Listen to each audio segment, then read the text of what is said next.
This episode may contain graphic language and descriptions, nicotine use, and may not be suitable for younger audiences. Opinions expressed in this episode are of the minds and experiences of the participants and do not represent those of any other people, organizations, groups, or recovery-based fellowships that may be mentioned. We speak only for ourselves. God bless you. We love you, and we hope you hear something that helps you. Thanks for listening.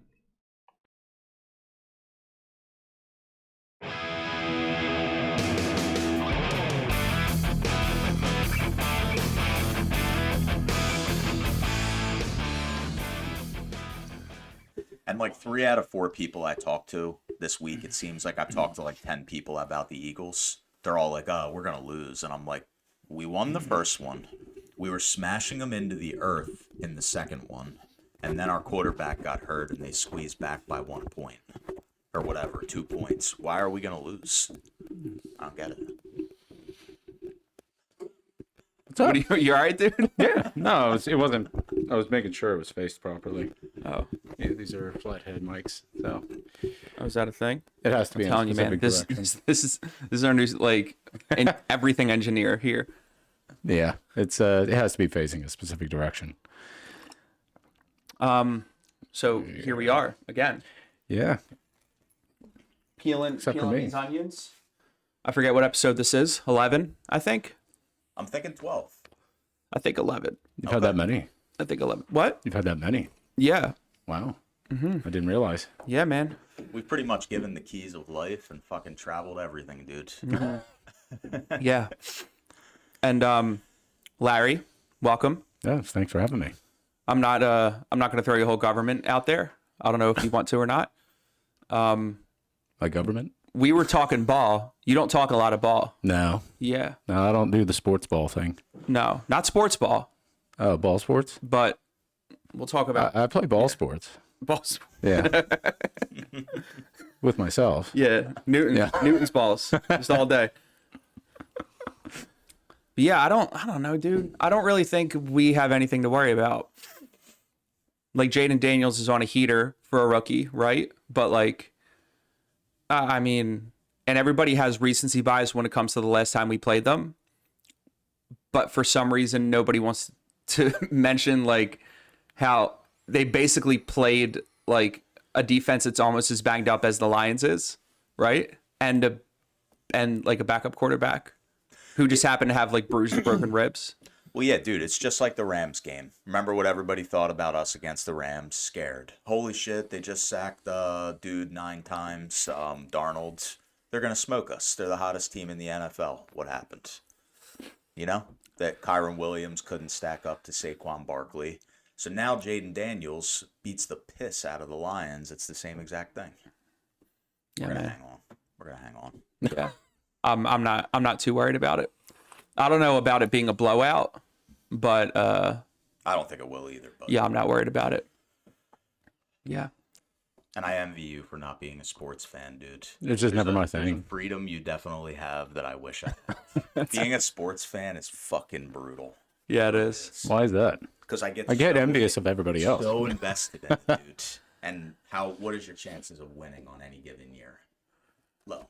Yeah. So you're just cruising around, just living life, doing your thing. I'm Yeah. yelling at a fucking TV. You know what I mean? Yeah.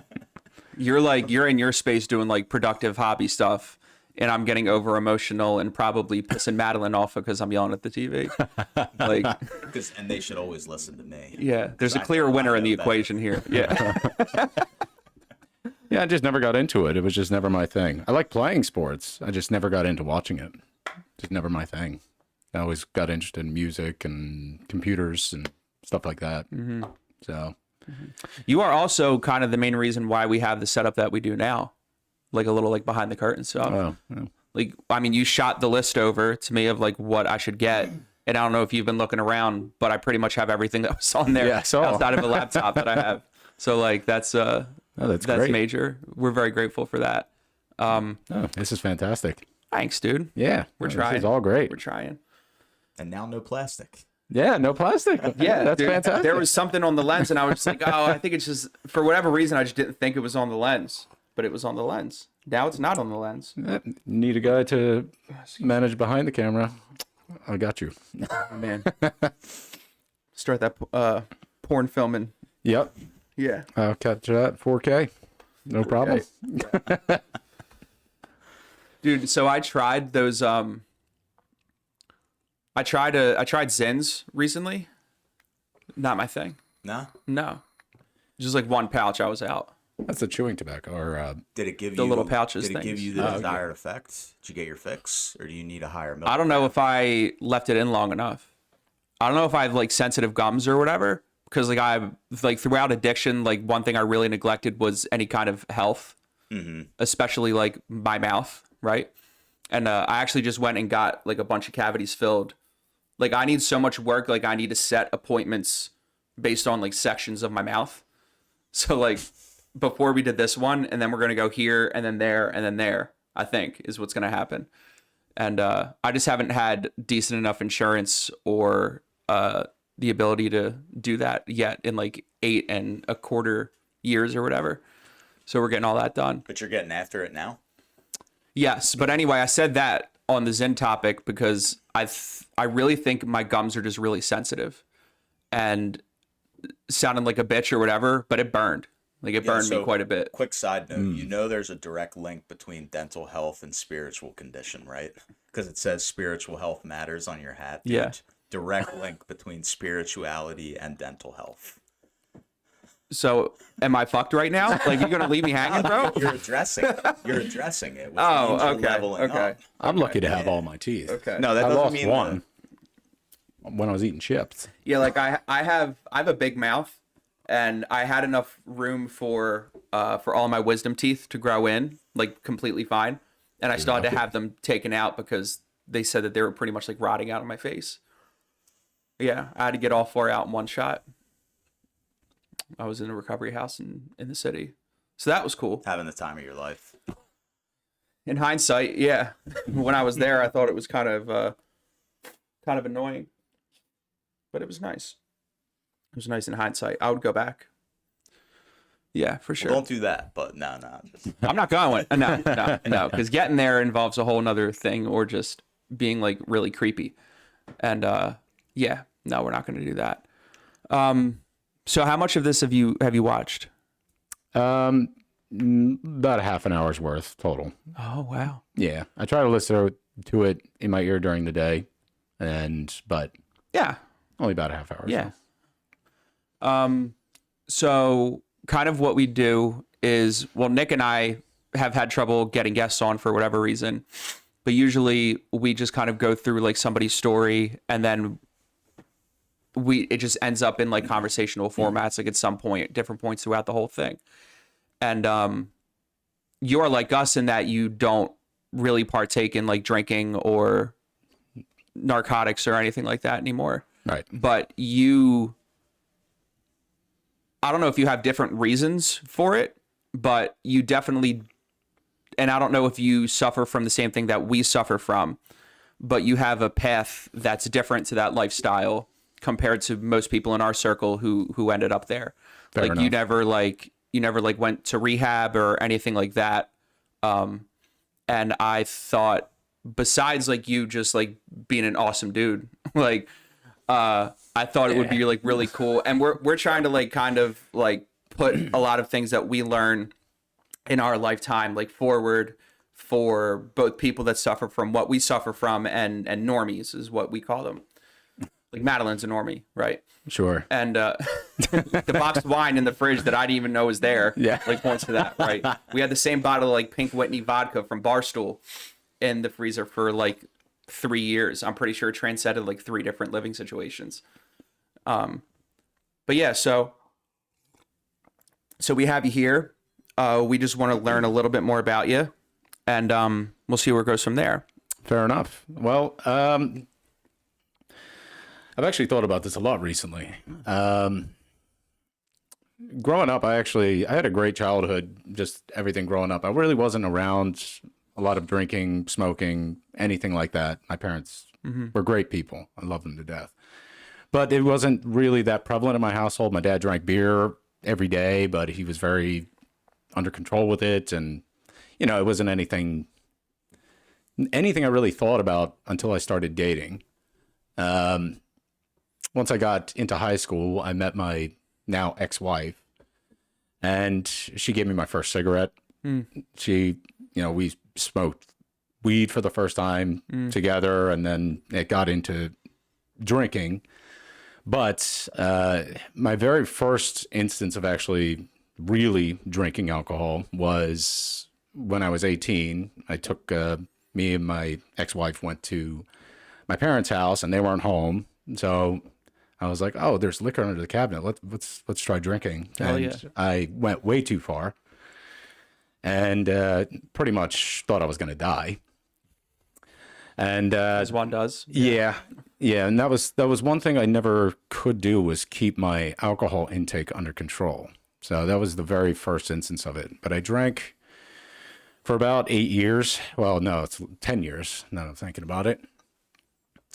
But we used to get alcohol from people who could buy it for us before I turned 21. So I used to drink every weekend, which I thought was normal. And then I started drinking daily for a while, which really contributed to my eventual downfall of my marriage.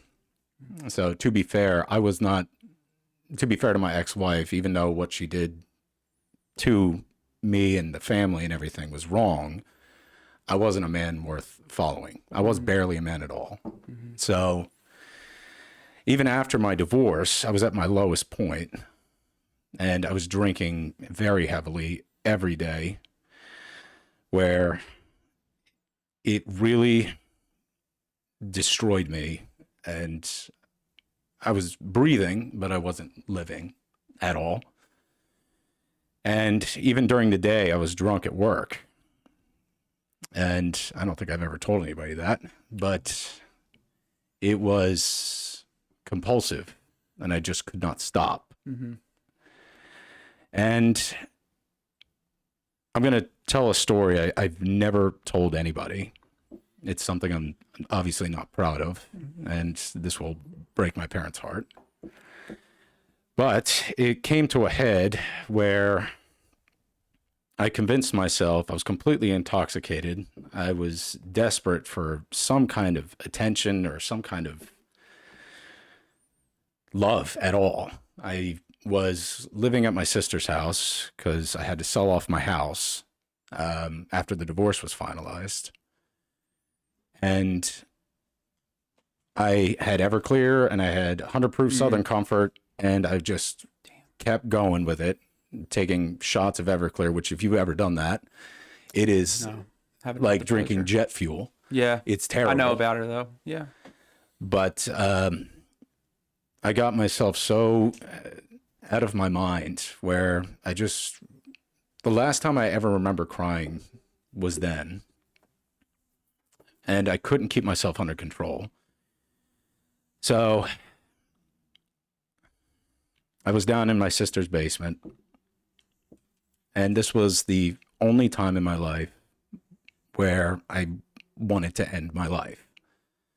So I took a gun, my .44 caliber, and I grabbed it, I put it underneath my chin, and I pulled the trigger. I was ready. I thought I was done. I was so drunk, I forgot to load the gun. Oh shit. So I should be dead. Yeah. But because I was so gone, I forgot to load it. So I kind of took that a little bit as a sign, but I just thought, you know what? I'll go out in my sleep. So I drank another half of the bottle of the Everclear. And I was like, I'll just eventually just cease breathing in the night. I woke up the next morning, fucking felt absolutely dead. I wasn't dead. Go I figure, wanted man. to die Yeah, then yeah, yeah. too, but that wasn't even the end of it. I thought, looking back on it, I'm kind of wondering why that wasn't my wake-up call, but it wasn't. What I did decide to do was dial it back, but I was still drinking 3 or 4 days a week. So it was just kept being a part of my life. I was trying to, date at the time and everything else. And looking back on it, it's kind of makes sense why I was being rejected a lot. Eventually, though, years after the fact, I was about 30. This was 6 years ago. I got a girlfriend, and she was a lovely girl, but eventually I was still doing the same things back at my previous employer where you and I both worked. I was still drinking very heavily when I first started there. And it got to a point where I woke up the next day to go to work, and I was hungover and I felt terrible. And I was like, I got to stop this. And a guy I worked with, he introduced me to Kratom. Now, this is probably going to be a controversial opinion, but that is what helped me get off of alcohol entirely. And as soon as I started taking it, my lust for alcohol completely ceased. I had zero desire to drink anymore after that. I don't know. I'm assuming it's something to do with it itself. I'm not very familiar with its scientific efficacy or its withdrawal. I hear it helps with opioid addiction and with all that. But after that, I never had another drink. And after about 3 weeks, I felt better than I ever did in my entire life. And I haven't had a drink since. My life has drastically improved because of it. And if it wasn't for that, I don't know where I would be right now. So it's just one of those. The reason I say I think it's controversial is because the obvious implication is you want people to go from whatever drug it is, be it alcohol, whatever, and just stop it completely. I couldn't do that at all. I just had too much of I just wanted it too badly.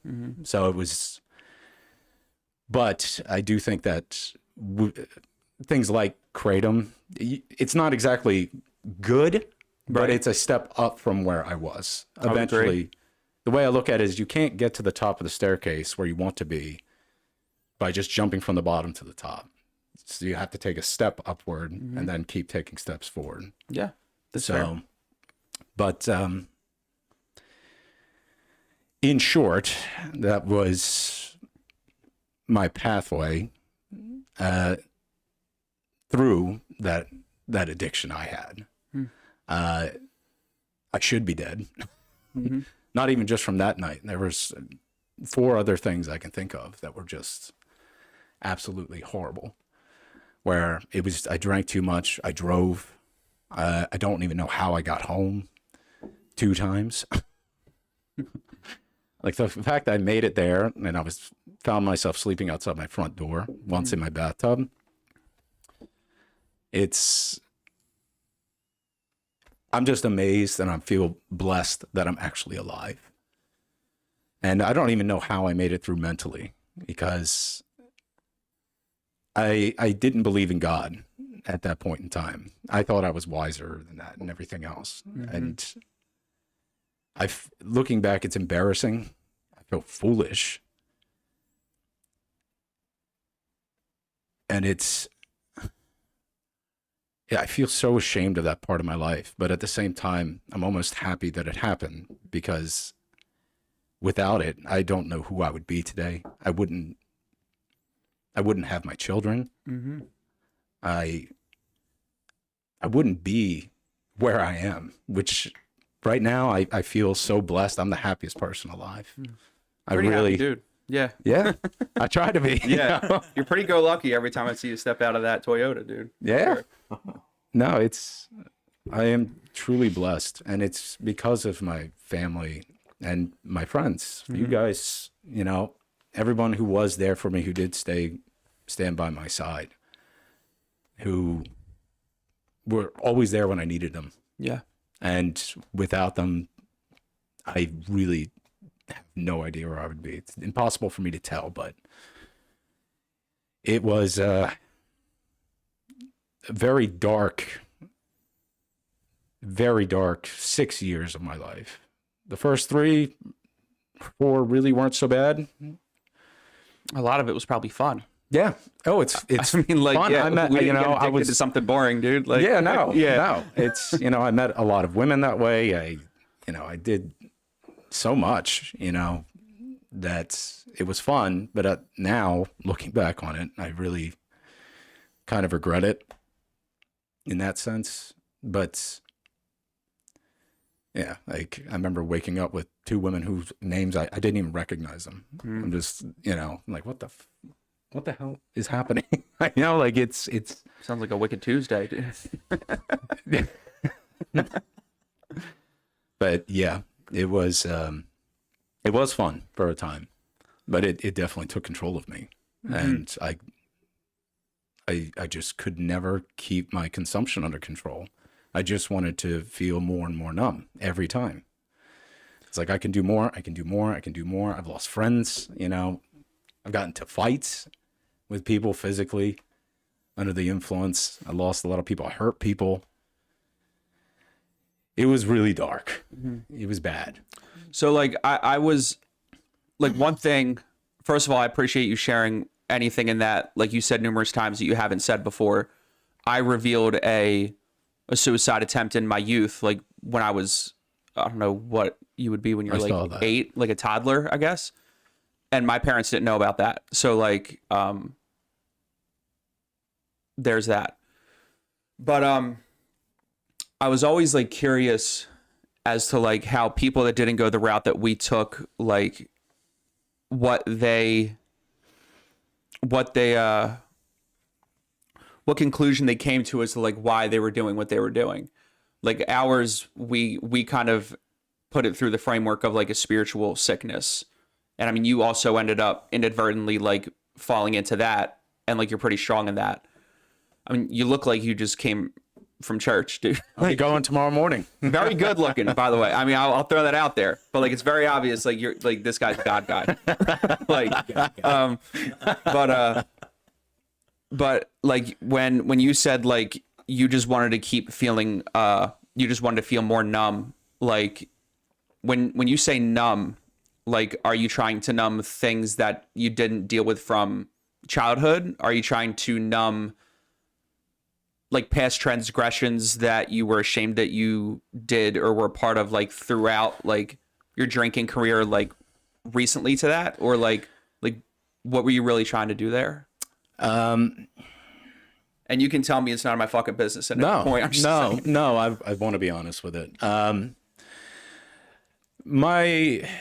Originally it was just for fun, you know, like I was happily married and everything else. And, you know, me and her would drink and have a good time. Yeah, we felt like crap in the morning, but whatever. But no, nothing stems from my childhood. My parents were fantastic. I don't have any hidden traumas or anything because of my mom or my dad or anything like that. They, you know, they were great people. They did the best they could for me. But as the years went on, I was miserable in my marriage, and she was, you know, we both were the reason that it fell apart. So she was not feminine, you know, she was always abrasive, and we rarely ever had sex. It was, you know, we just weren't getting along at all. And I just felt miserable with her all the time. But you know what? I married her. I'm going to stick with it. I never believed in divorce at all. You know, even though I wasn't a spiritual person at that point in time, it was something of my code. My parents are still together. They've been married now 50 years. So it's something that's what I wanted to aspire to. That's the setting that they brought me up in. And I'm like, I'm going to stick this out. We'll make this work. And that's how it was going to be. No matter how miserable I am, I'm going to stick with her. She's my wife. I chose her. This is what it's going to be. But I was miserable.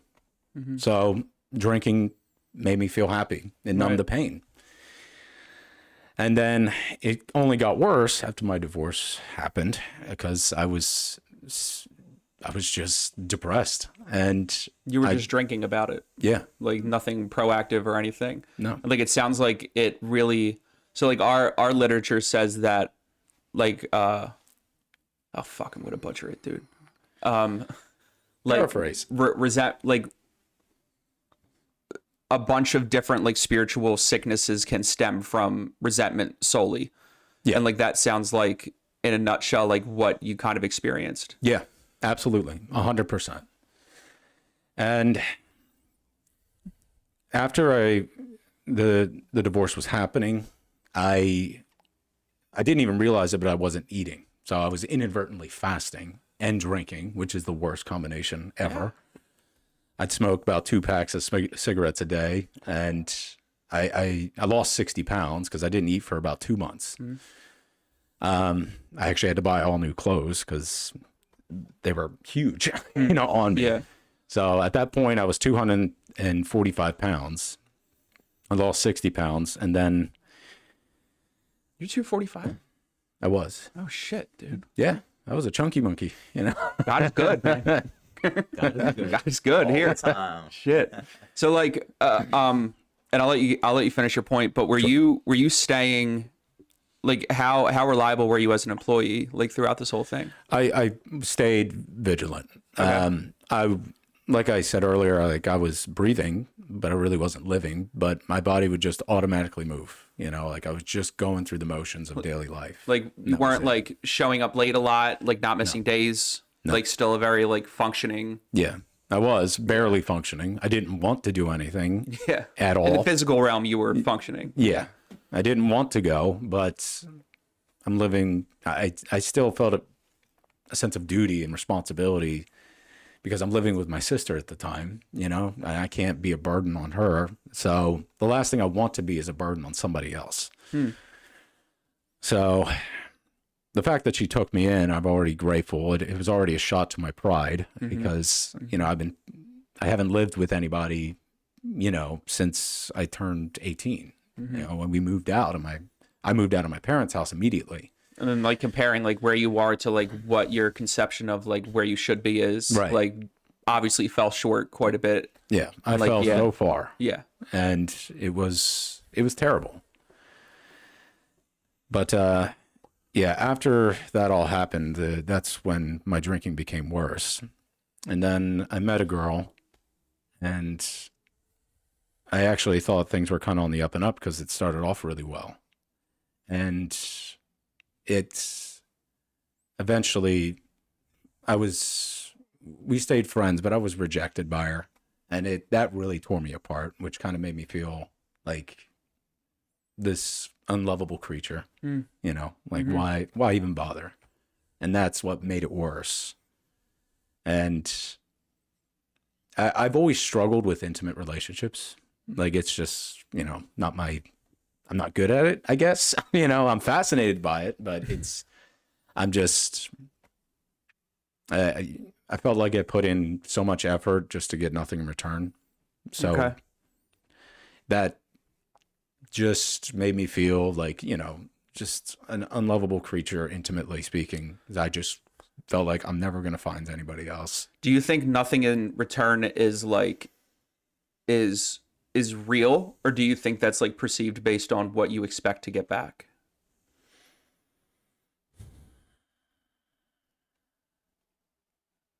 These onions get weird to peel sometimes, man. I'm trying to be, I want to be honest.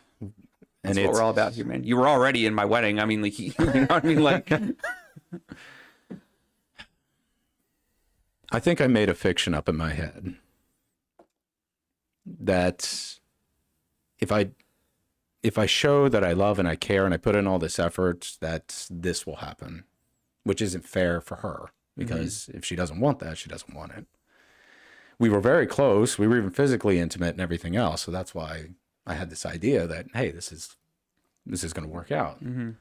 But it didn't. And that kind of hit me in the gut because I didn't even think I'd be able to ever fall in love with her again. yeah, dude, I got this fucking thing. Yeah. I don't know what the hell is going on, man. Except I just have well, I mean, obviously her, but I also have like a new fidget toy. I just sit here and twirl this thing like all the time. Yeah. But I don't know about your past, like before Lauren, but like I very much, I mean, what we learned in the program is well, the program that we're a part of is that a lot of like disappointment, or like, in a nutshell, like deeming things unacceptable, stem from like an expectation that's not being met. Usually, not saying that you weren't, but like usually there are expectations that like we maybe couldn't even achieve ourselves. And not only is that like unfair to other people, but it's like, how are you ever going to be satisfied in said situation, no matter who's involved, if like you can't Bluetooth connect to their mind and like download like this caricature or this idea into their hard drive, and then they act it out. Like, everybody like also has their own ways of showing love and things like that. And I think it's a lot of that kind of stuff. I'm not a relationship therapist, but I have a lot of like failures in this area. And I think it's a lot of it is trying to find the person that shows love, like, well, in conjunction with how you do, and would probably seem like a fair trade to both people. And well, the girl that's, that I'm speaking of here, she actually was the one who helped me find my way back to God. Okay. She was religious. She actually grew up in a Mennonite family.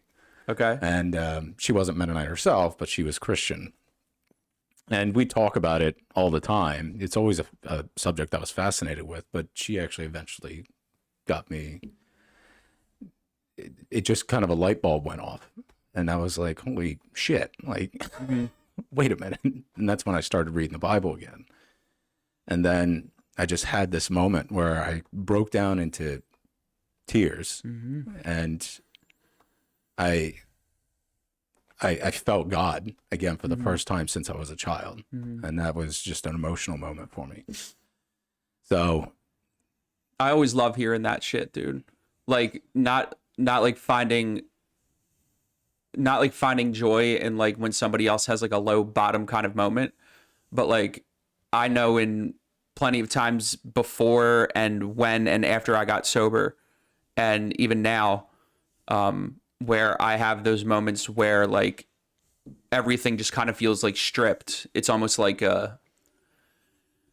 like you're like metaphysically naked, I guess. Yeah. And like and just like all of you is just out there, and for whatever reason, which is why I'm a thorough believer in the G word now, is because like in that moment, like that is the first thing that comes to mind.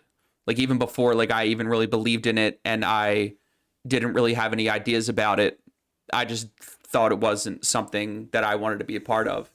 But even in those moments, like the foxhole prayers that we talk about in meetings all the time, where we're just like, whether we're making like a deal with God or anything like that, like I would pray to God, like, hey, please just let me find like $10, get high today, and then I want the next day. And like, I only got to that point because I felt so helpless at some point that for whatever reason, like I just turned to that when that was not a part of my daily life at all. So like, that's what really makes me believe in how like real and powerful it is. yeah, absolutely. It was definitely an enlightening moment for me. And I just told myself, I'm going to pray today, which I didn't do forever. And when I did, that's when that moment happened for me, and it brought me to tears, and it was a beautiful moment. Fucking weird, dude. Yeah, it's weird. It's some weird shit when you feel that thing crawl up inside of you. Yep. It's just wild. But after that, I felt revived, I guess, in a way. I don't even know how else to describe it, but it brought me back to life. And it just changed my life ever since. So like, given the fact that we had kind of pointed to like a core resentment that kind of spider webbed into like all these other issues, and then you drank about it, now you don't, like how have you learned to deal with that without it? Because like we're taught like these techniques from a book that was written in like 1937, like, okay. and we're shown this kind of stuff, and life skills and how to deal with day-to-day emotions and character defects on a daily basis by people that have been doing it for a long time. So like, I know you don't really frequent those kind of meetings or anything. So how have you learned to kind of deal with what made you drink in the first place? Like if something new pops up now.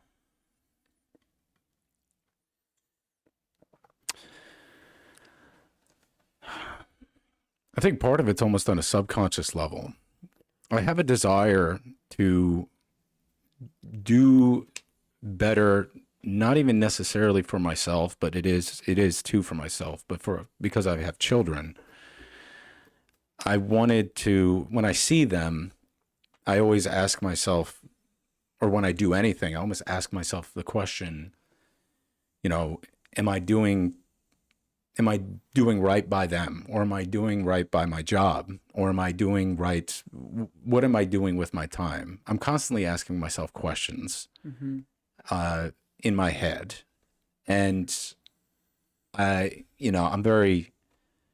Dr. Jordan Peterson's very good with this kind of thing. Only took about 20 minutes this time. Yeah. We always end up talking about him at some point. At least once every time. Yeah. Well, yeah, but I know it's a meme, but clean your room type of thing. Yeah, absolutely. I clean my house, and it's like, yeah, I felt better after doing it. So you take that small portion of it and then try to apply it over a broader spectrum of your life. Can I do better at work? Can I do better for the kids? Am I the father that they deserve? Am I doing right by myself physically? Am I healthy? And I set goals for myself based on that. And when I achieve those, it gives me that sense of fulfillment that, hey, you're actually doing something right and proper with your life. And, losing weight, that was a big one for me.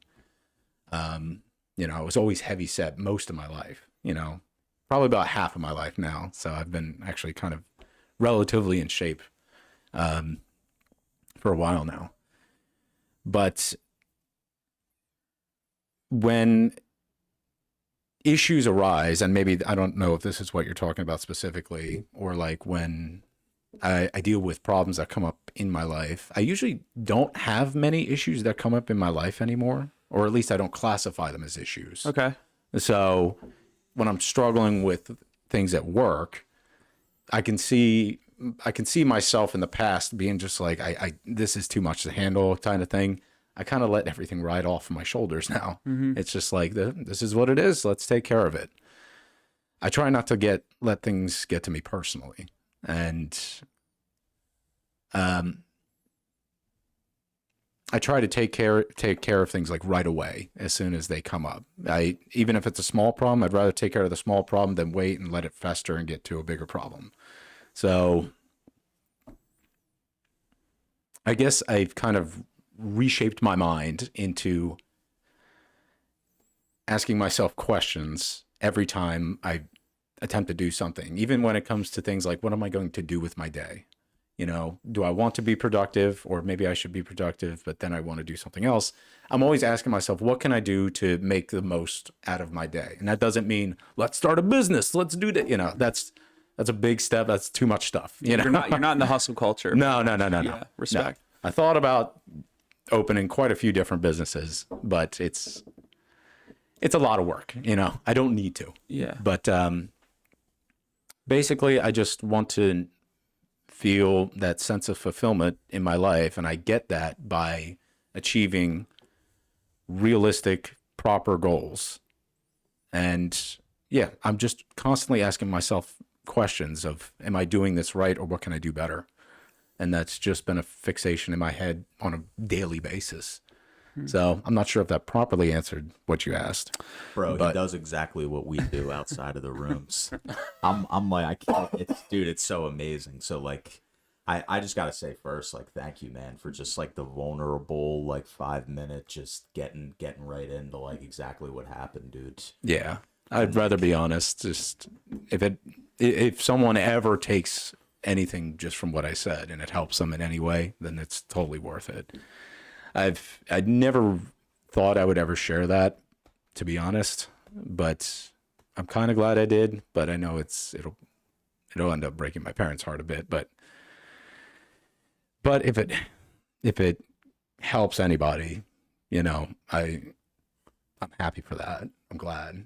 But For what it's worth, there's like millions of people like us that are sharing those kind of vulnerable things like every day in just a random church basement somewhere. So yeah, like, yeah, fair enough. you know what I mean? Like you're not alone in like suddenly revealing things at like whatever later age you might be at. Like, and that's just it, you know? Yeah. Like, I feel like you helped me kind of understand like a question I've had in our circle for quite some years now too. So like Jeremy was explaining like this, so we have this idea of like a spiritual sickness, right? A spiritual malady. And like for some reason in our circles, you'll come across a lot of men and women who had it young. Like I'm pretty sure from tons of talks, Jeremy had it young, I had it young. But then there's this other kind of group of people in our circles that it seemed to have come later, right? It kind of hit like midlife or like college years, 20s, 30s. And I'm just like sort of sitting here thinking how like maybe pain is at the root of all of it. Yeah. So like we use the words, spiritual malady, spiritual sickness, but if you put that into real human terms, maybe it's just pain. Yeah. And I really tuned into when you said I wasn't a man at all. Yeah. Because like if you listen to the people speak in our circles, you'll always hear something like that if you listen, right? It's I didn't feel good enough. I didn't feel like I fit in. Almost like there is this perceived or real expectation that they have of themselves that they can't fulfill. Right. Right? Yep. And it creates this tremendous pain. Yeah. And I really think that like I was just blown away by how much I can relate to that, where it's like I feel like in my teens and going into my 20s, I had this really deep, painful sense inside that I was not fit for the world how I was. And like once I kind of knew that, I just wanted out, man. Like I just wanted to disappear. Yep. And I just get the sense that that's exactly what you experienced. And like I loved how Jeremy said, like, do you feel like it was just an unmet expectation or it was kind of real? Like I think that sometimes like it's kind of both. Right. Exactly. It's like sometimes I don't feel like the kind of man I need to be in my marriage, right? Right. And but I sort of do realize that like I have these needs as a human, whatever it might be, but the way that I expect them and perceive them isn't realistic, like you guys both said. Right. So I just think that kind of like extends the pain, man. And like back in my addiction, that's exactly what I wanted. It was like on any given day, it's like, okay, I can plunge further into this heroin addiction and this horror, or I can go back to just being sober in pain. Right. And what's so crazy, man, is you fucking pick option A. Yeah. It's like, no. I'll just stay here in my intoxicated stupor and I'll just do better. I'll Right. just do better. Yep. On and on it goes. Well, but now, dude, I just like learned so much just by hearing you like kind of open up like that. Oh, that's great. I'm glad. and it's crazy because like when you say pain, like that word has like, it almost like doesn't do it justice, because like pain is, It's a broad term. well, yeah, but like there's not only is there physical pain from withdrawal at some point, right? But like there's like guilt and there's shame, there's fear, there's anxiety, there's like the lowest of like low self-esteems. Like there is pain, but it's pain in like 50 million different forms, and all of it is just like our book says, it's like astonishingly difficult to solve, right? Is like what it looks like. And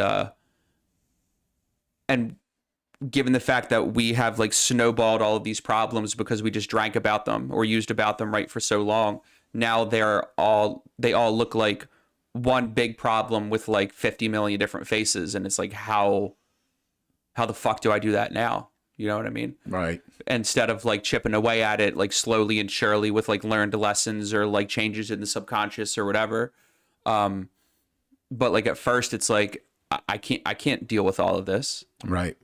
Like not turn my brain off and like think about this.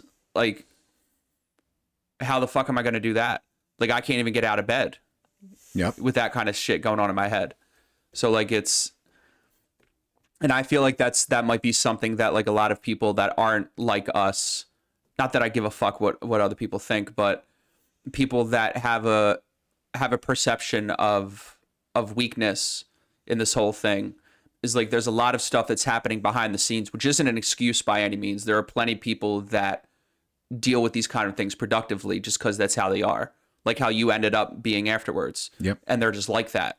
But like a lot of times for us, we're just so overwhelmed with all of these things, and the inability to handle all of those things adds to the already low self-esteem. And then it's like, well, now I really fucking hate myself.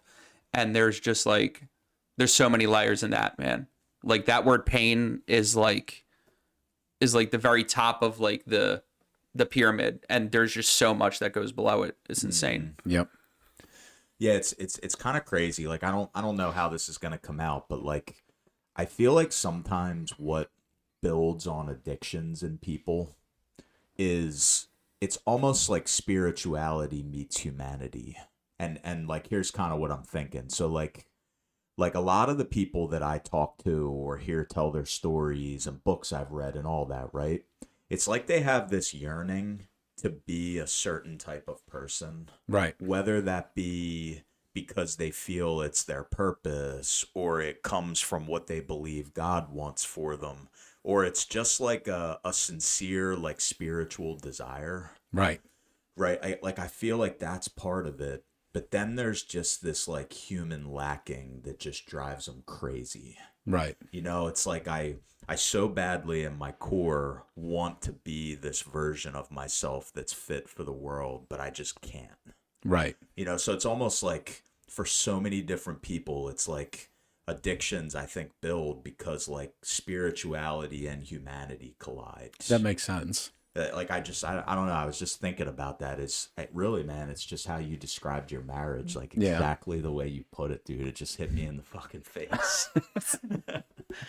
Because I think I just am a guy who like always wants to do better in my marriage and doesn't always know how. Right. You know? Exactly. So. And that's always what I wanted. But I just never could pierce through the veil of getting through to kind of getting back to how her and I used to be, you know, and we changed into completely different people. Obviously, I was barely a person, I think, at that point, but it was, you know, it wouldn't have worked either way. I think if any kind of addiction like that will tear your marriage apart. I think if you're drinking alcohol the way I did, that will spell the end of your marriage eventually. You know, you can't survive like that. It just won't work. But yeah, it's when you said about your spirituality and your humanity, that actually makes perfect sense to me. It's because I still always had a drive. I wanted to be a better person, but I really didn't know how. And it was, you know, I felt like I was doing the best I had with the cards I've been dealt, you know, but really that was just a lack of foresight on my part. There was clear and obvious ways to do it. I chose to ignore it, I guess, or I really didn't learn about it until everything kind of fell apart, you know? So from the ashes, I was able to rebuild something better. Not initially. I kept falling into a hole, but eventually, as I got into my 30s, not even about 6 or 5 years ago, was really when things started to really take a turn for the better. As I watched my kids grow older, that's kind of when everything started to come together, and everything kind of hit me that I needed an overhaul of everything. And I guess things kind of played out perfectly in that way because, like I said, I initially didn't know how to get off of alcohol until my coworker said, try this. This might help you. And it did. And that was the turning point for me that really led me down a much better path. And it was just, everything just kind of cascaded from there. It was all almost upward afterwards. And I couldn't imagine myself back in my 20s. I just can't do it. Thank God. I never want to return to that time. But without it, I wouldn't be who I am. And I feel so much more proud of myself. I can look at myself proudly in the mirror and say, I'm doing a good job, you know? That's a good feeling, which I've never been able to do in my life, you know? It is really hard sometimes to, like, I think on what you're saying there, to sort of make sense of, I can't have one without the other. Yes. You know, it's like like our literature tells us we won't want to close the door on our past, or like basically that we won't feel ashamed of where we've been in the past that we've come from. It's kind of like one of our promises that we use, I think, to give people hope and really, quite honestly, talk about a lot of lived experience. Yeah. But dude, it is hard to wrap your head around. Like when I think about my 20s, dude, it's fun, it's embarrassing, it's demoralizing, it's all that. Yep. But like, I really, like, when I look at the things I love about myself and my life and my marriage and my family and my friends today, like, I couldn't have had it without that. Right. But it's like hard to make sense of that sometimes. Yeah. You know? You don't really think about it consciously, I don't think, in some ways. I actually used to play a lot of music. We used to do live shows. I was in a band with two other guys, and we were living that rock star kind of life. You know what I mean? We were constantly drinking, smoking, doing, you know, all kinds of shit. And I'm not friends with these guys anymore. One of them took his own life because of LSD. He went really far with it. He wanted to be a psychiatrist, and he thought that LSD was the path to helping people with PTSD and everything else. But he would take it daily, and he used to work at a mental institution for people with disabilities and impairments mentally. They couldn't take care of themselves properly. He convinced himself, though, that he was speaking with this girl, and that he tried to kidnap her and take her away. He was under a very weird delusion. It sounds familiar to me. I'm just wondering if you told me the story before or not. That's why I'm making the faces. Yeah, I may have. But he did go to prison. He was arrested. And after he got out, I tried to meet with him and talk with him, but he was a completely different person. He was just lost. And he was still convinced that girl was his future bride to be type of thing. She couldn't even pour a glass of water for herself. Yeah. You know, but he swore he's communicating with her mentally.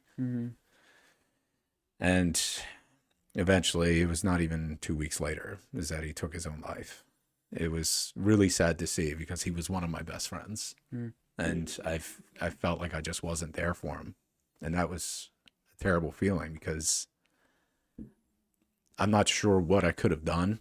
Yeah. I didn't even realize he was that far gone. I didn't realize he was doing this on a daily basis. Not like anything, like, not like you need anything said to you about it, but like, I mean, like, your hands are up at that point, dude. You can't like, especially like within the brain, like it's like trying to convince a schizophrenic that the voices aren't real. You know, it's just like, it's literally impossible to do that, especially through like drug induced psychosis. Yeah. Like that's a whole different fucking thing. Yeah. That's just like, not to like, I don't say this like make light of anything, but like, it's just like unfortunate. Yeah. You know, and like that comes with like a sense of like, it's just the way it was. And like, there's not much that could be done about it. And it just happens to be like really negative. Yep. And the same kind of fell on behalf of my other friend. He was the guitarist in our band, but he he drank a lot and he would, you know, dose on LSD and then he'd smoke a lot of weed and everything else. He kind of did it all the time. He's homeless somewhere in Philadelphia. I tried to help him. I gave him money to see if, you know, he asked for it. He's like, would you be able to spare anything? And I'm like, here, I'll give you $150, you know, just, and you can stay at my house for a few days, you know, but yeah, but she's still out there. I don't know if he's still drinking. I don't know if he's still dosing. I don't know what he's doing. It's kind of sad to see because he's starting to fall into that same trap where he's kind of mentally not all there anymore. So it's just sad to see because I went to school with these guys. I grew up with them. I know, man. You know, and it's just sad to see. But yeah, it's just as I've watched them, it helped steer me away from certain things because I've done LSD a couple times, but it was never something I could imagine myself doing. You know, like it wasn't for me. Like every day. Yeah, no. Like I purposely would do it. I chalk my ability to feel like a gut connection with something greater to myself, greater than myself. I attribute that ability to taking hallucinogens. Yeah. And like that's just like I would do it like once every like 2 or 3 years or something, just to, like recenter. I guess in hindsight, like spiritually, I didn't really think that that's what it was then, but no, you do that every day or with any amount of like on any amount of like a semi-regular schedule, like there's like it's like jails, institutions, death, or homeless, like just like we deal with. It's you just eventually are not going to be able to function with society. But like, and I mean, we've all, it's just so interesting that you're not in the same fellowship that we are, because like, and I'm only saying this because I don't know if you know it, but like everything that you talk about is like standard boilerplate for like what one of us go through and is like talked about all the time with like a great amount of frequency. And like, I'm saying that because like I said, you might not know that, but your experiences are not to say like they're not like personal to you or they don't mean anything, but they're not unique. Yeah. Like they're common occurrences. And a lot of people are dealing with that kind of shit. Like, no offense to both of you, but like if both of none taken. if like two of what are you gonna dickhead. Yeah. if two of my friends that I grew up with, like even like pre-skateboarding and like through skateboarding and then pre-addiction, through addiction, and trying to help them post-addiction. One was like in and out of like correctional facilities left and right. He was in SCI Chester like 2 or 3 times. He's been up to like Frackville in the mountains and like Graterford. Like he went through the whole entire thing. And I wouldn't hear from him for a while. And this was back even when we were getting high. I wouldn't hear from him for a while, and then I would answer like a weird phone number, and it would say like, you have a prepaid call, you know what I mean, that thing. And I'm just like, fuck, like I don't even need to hear the name, you know, like I already know who it is. Yep. And then another friend of mine who had some like strong recovery at points, meaning like a heavy participation in like what our community usually does to like maintain a decent health and like sobriety stint, would go in and out. You met him a few times when he was in RCA while we worked there, and they like both of them ended up like falling victim to this thing, and they actually had the same like death anniversary, just like a year apart, which is kind of crazy. But like if they were still alive, I don't know if like either of you would have even been at my wedding. You know, like that's how close we were. So like, there's fuck you. That I'm actually so happy you said that, dude. Oh, it's great. That's great. Because I don't know if I would have had the balls to say that if I was in your chair. That's funny. No, but like, but like that heartbreak is very, very common. And like, it's super, it's I would hope it makes you feel like less alone in your experiences at least. But like at the same time, it's like it's very disheartening. That's sad to hear. And I know that in some vein, like I know that's probably more common than it, than I would think it would. I guess during my upbringing, it was just never something that I was ever around that much. So it was, Fair enough. My world was, I grew up out in the middle of the woods, like I was a country boy, my parents never did any stuff like that. I wasn't around people who did stuff like that. So the world was a lot more, I was probably more of a normie, I guess would be. Yeah. So, but it wasn't until I got a girlfriend that all of a sudden she's like, "Here, try this. Let's do this. Let's try this." And then I was like, "Oh, I got balls, So it was like, fuck it, let's try it. And then, well, I don't want to be the square, there's some intimidation. A girl there. is talking to me. What am I going to do? Yeah, she's talking to me. She takes her clothes off in front of me and stuff. So, yeah, no, it was, but that's when I started to get introduced to that world. And then the world of music, it's constant. You see a lot of that stuff. Yeah. Met a ton of musicians who were just, off the fucking wall with all kinds of drugs, everything from heroin, cocaine, meth, MDMA, everything. And it's wild. It's a crazy party. I don't know if you've ever seen a trash bag filled with bud, but yeah, it's a crazy thing at a hotel where you got a room full of musicians and then people grabbing handfuls of weed to stuff into a bongs and Fair people enough, lacing it with PCP, and it's wild. Oh yeah. So I started to see that side of it a lot more as I got older, but Them dippers will get you, bud. yeah, Yeah. it's a wild time. So then I started to see that. I guess my parents really tried to keep me out of that world because they didn't want me to, be a part of it. And fair enough, they raised me right. They wanted to give me the best pathway to success that they could. And without my father, my mother, they really did built in that expectation to always challenge myself to do better. And that's something I kept with me since I was a child. So I think that kind of helped just straighten me out a little bit. And it always having that in the back of my head, will my father be proud of me? And that's a question I always asked myself, especially after the drinking stopped, because I can only imagine the shame that my parents would feel. I care a lot about what they think of me. So it's, I'm named after my father, am I going to live up to that legacy?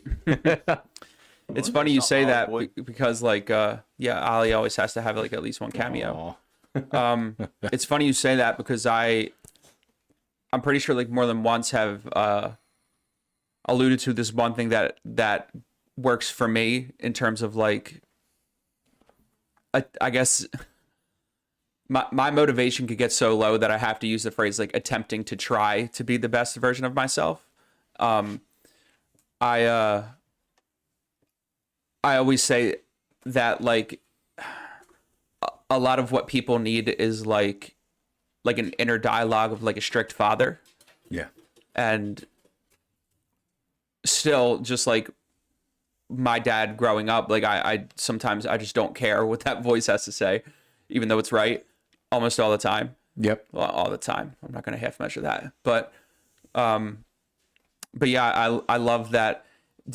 Like the more you talk, it's just like, and this is kind of why I wanted to have you on is like everything you're saying, you would think that like you had like 4 different sponsees and like 2 different home groups, maybe held like a service position, did like 3 H&I commitments a month, like, and are like well versed in like the first portion of the big book and like all this stuff, but like you just didn't go that route. And I think it's very interesting that somebody who went to like a low depths that a lot of us have ended up on the other side of it just through like a very, very like you can point to a low experience and say like that is what sent you on the path.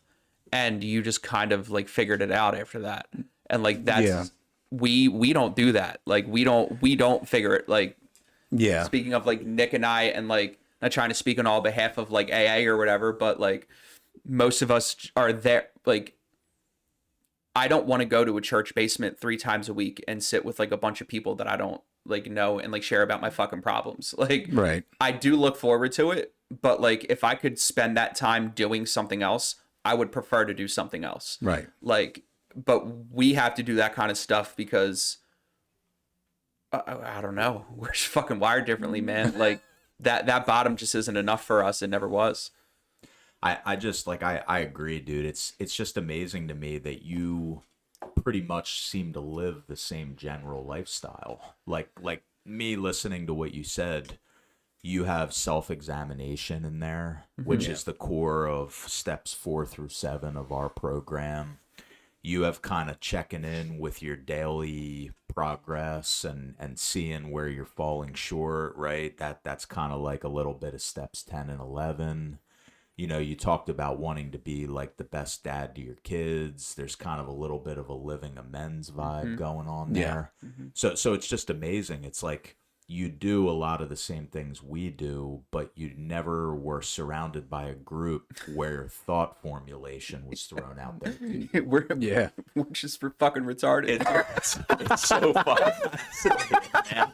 It's sitting here. I'm sitting here questioning if what I needed to do was more innate than I ever realized. Oh, don't start, dude. Don't start.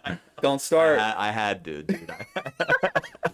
I guess there was always something in the back of my head that said that I had to do it for myself in some capacity. And because I did, and my motivations were like threefold, you know, like. We're laughing because No, it's fine. I'm hilarious. We have to be talked into like the 3rd time in rehab and the 5th fucking therapist that we've had. Like, maybe you should try doing it for yourself. Like Larry. like You should Larry just did. do exactly what Larry Yeah, do what Larry did. There's this guy you'll meet years from now named Larry, and you should do what he did. Yeah. And like I'm like not trying to like puff your ego up or whatever. No. It's just You're really fine. fascinating to me. No, I try Yeah. not to have any kind of ego. But my motivations came from so many different places. You know, the desire to live up to my parents' expectations, my kids, and these are in no general order, but you know, to be a good man for the girl I liked and to be the man that she would want, to be a better employee at work, to get promotions or to get more money, and to not feel like shit every day, and to actually do something more meaningful with my life. And when I say more meaningful, I don't mean, you know, starting a big company or anything like that. I mean simply being a good father, being a good son, being a good brother. I have 2 sisters. You know, having a career that I can enjoy and be proud of. You know, those were just innate motivations that I had that I tried to convince myself on a daily basis to try to achieve. Like, these are thoughts, and I lived by myself now for so many years. I've been alone for a while, but they were just, if I'm not going to convince myself, who is, you know? And I made a habit of asking myself every time I get up. I have a morning prayer every day, and then afterwards I'll ask myself, am I happy with my life today? And then if I'm not, what's bothering me? Maybe I was, you know, I messed something up at work because I was too lazy. We're not going to do that again. You know, we're not going to, you know, whatever is bothering me, if you really think about it, it'll come to the forefront of your head if there's an issue in your life. At least that's what I've noticed. You know, if something is not quite right, you sit down for 5 minutes and think about it, something will come up. And I've tried to knock all of those things off my list. So now when I wake up and if I feel like I'm actually doing everything I'm supposed to be doing, that I feel like is bringing me the most fulfillment in my life, then I'm happy. I don't even know how else to say it, but I feel fulfilled. I feel happy. My kids are healthy. My job is in good standing. My parents are healthy. They're happy. My family's in good spirits. My life is perfect, you know, in a sense. You know what I mean? It could always be better in some senses. I could always have more money and blah, blah, blah. But it was, if I didn't convince myself, who's going to? Nobody. Because honestly, I don't really have people I talk to very regularly. You know, I'm very much a loner. I'm a lone wolf kind of person. I don't have a lot of people come over to my house and everything else. And I don't do much. I usually, well, when I do things, I usually do them by myself. I go hiking. I go camping by myself. I do all that. But it's, if I didn't, do I want to feel like shit every day? No. So what do we got to do about it? And then I just start by making a list and going through that. And now I have a whiteboard in my house. I don't know if you've noticed it. You've only been there once, but there's a whiteboard in my house where I used to draw. I used to write down things that I want to be better at, you know, or do better. The list has gotten smaller and smaller as time has gone on. But yeah,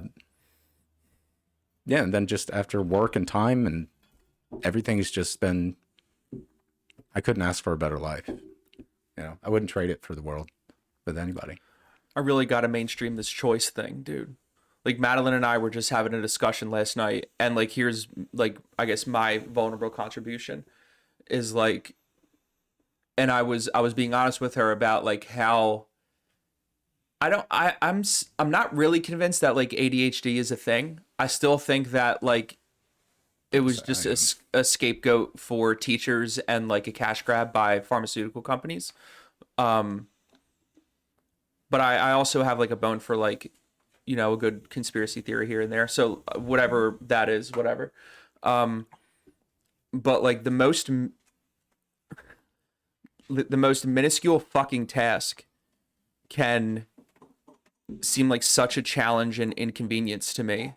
And I know choosing to not do it will result in like a lower self-esteem, probably a negative attitude, and some measurable amount of shame, whether I'm willing to admit it or not. And then on the other side, like it's gonna suck, like it's gonna suck getting up from the chair and like going to do the task. Like once you start, like it's just like fucking whatever, and then afterwards you feel good about it. Right. And like I personally have, and I just said all of it last night like really well, and I can't remember what I said, so I'm not going to try to explain it. But like I have all of these different hoops in my head that I can feel myself trying to jump through in order to just do something super fucking simple. And then Madeline puts forward like, well, you know, like you have a choice to like do those kind of things. And like I would be lying if I said like, if it's it's almost like are you dwindling down my experience in this in this problem, right? I know she's not, like she's so incredible, but she's a therapist, like professionally. She's not trying to therapy me, but like she's really good at this shit. And it's obviously I don't believe in like coincidences. And it's just really interesting that you attribute like conscious mainstream thought and decision making to whether or not you have a good day and get shit done. Because as like basic as it, from my perspective, as basic as it is for other people, I struggle with that shit all the fucking time. I used to. Yeah. Like, just to give a small example, it was like you couldn't pay me to wash dishes, but because I don't have a dishwasher in my house, I used to let it sit there for 6 months until there's mold and everything else growing in it. Yup. Throw them away and buy new ones. I did that for years. Only reason I do them now is because she cooked and it's a trade. That's like the only reason I do it. Is so like she won't find out that like low key I'm just like a useless 30-year-old child that just doesn't want to fucking do anything. That's what I told her. I was like, it's part of like the motivation for me doing stuff is so like you're not ashamed of me and you don't figure out that like underneath all of these like physical tasks is like a screaming fucking child that says I don't want to do any of this productive shit. But isn't that motivation enough? That's right? one of the That's biggest... what I said, but like but she did raise a good point and like but like there are like you can adapt other ways to do that that don't involve you putting yourself in that negative headspace about yourself. And then I'm just like, God fucking damn it, man. Like there's more work to do on myself. Shit. But like, and I mean, I already said this, but like, I couldn't be more grateful for her saying that. But it's just really incredible that you ended up on the same topic. Yeah, dude, I struggle with the exact same thing. Marriage and like wanting to play my part has contributed to so much more like initiative taking. Yep. But dude, it's funny because, you know, not to make this little topic like super global, but when I was working at the joint, dude, guys galore struggled with this issue. Young guys, middle-aged guys, older guys. Like if I had to rank the top 3 issues outside of the main focus of like using drugs and alcohol, just like behavioral or that kind of shit, procrastination would be at the top of that list of 3, dudes. Like, Relatable to me. So many people are just like, I really should do this, but... Right. And dude, I struggle with it, but on the kind of the topic you're both getting at, like when I do it, I feel so fucking good. Exactly. Like I feel like there's a whole, and I'll be honest, a lot of my motivation is because I have like, I feel as though I need to deliver to the person that like I live with, that cares about me, that has all these little goals and dreams and visions about like our house and our life, right? Yep. But dude, like when I do the thing, I feel so incredibly confident. Yep. But it's like my natural rest state is to put it off for another time and then create the false perception that I'm doing that because I'm easygoing. Right. And you got to enjoy life too, man. Yeah. Dude, Yo, how your voice sounds, dude. Like you're saying that was perfect. That was good. Oh shit. it's just fucking nuts. Yeah. I get it. It's something that I don't even struggle with it anymore. So like every weekend I clean my house, I do the laundry, I clean the dishes as soon as I'm done using them now. Everything's picked up in my house, you know, like I'll even go so far as to dust every 2 weeks, you know, like it's almost become a force of habit, I guess, at this point. But it's things that I used to struggle with and just procrastinate, like that trash bag's not full enough, even though it's sitting up here. We can keep going, you know. Let's build this up. If I can fit one more piece, no matter how small, it's not ready. It's not ready to go out. Yeah. You know, so those things like you just said, you procrastinate it. That's exactly. I think every guy almost struggles with this. Yeah, it's very common. I think that everyone's kind of like, I can do it later. You know, like I'm gonna relax and chill, play games or watch TV or whatever. But yeah, once you start making a habit of doing those things, you do feel a lot better. Not only just about your space, but about yourself, about, you know, your living arrangements, and just those things contribute to giving you just a bigger sense of fulfillment. No matter how small or minute they might seem, they are powerful little motivators to make you feel good and make you feel a sense of importance almost. You know what I mean? Like you live with your wife, obviously, so you not only take care in the house, but you're showing her in a subtle way that it's like you care. Like those small things do go a long way. At least to me, they always seem to. That's how they feel to me, is that they show a sense of duty and care. And that's why those things, I think, do feel important to you, or you feel good about doing those things after you do them. Yeah, there's like such an empowering vibe to it. Like, right. So we recently finished our basement and have been going Nice. through like, yeah, dude, like furniture, and it's been a process, and I love it. And there's a lot of static electricity down there. Dude, I don't know if it's the dry mixed with like the carpet we got. But anyway, it's awesome. But we've gotten all these things delivered, right? All these boxes coming. Yep. So like we'll order the piece, like the coffee table or the you know, not the couch, but just like everything we've gotten in there, we'll order it. And the box comes and I bring the box inside. Right. And I feel so accomplished that like I paid for it or I helped pay for it and I brought it inside and it's there. And Lauren will just be like, yeah, so we'll put that together tonight. And I'm like, whoa. Tonight. What are you doing? Hold on. But like, It's a sit down time. she just doesn't really have that, dude. Like, she doesn't have that, like, just a starting point and then like you do it someday. It's like, no, we're gonna like keep seeing this process through. Yep. And dude, it fucks me up so much. I'm like, yeah, but like I bought it and I walked up the front steps and saw the box there, so I brought the box inside. I'm good for a little while. This is just honestly how I really think. No, dude. Yeah. It's like, now you want me to journey, open you the know? box and spend the rest of the night starting to put it together. It doesn't compute.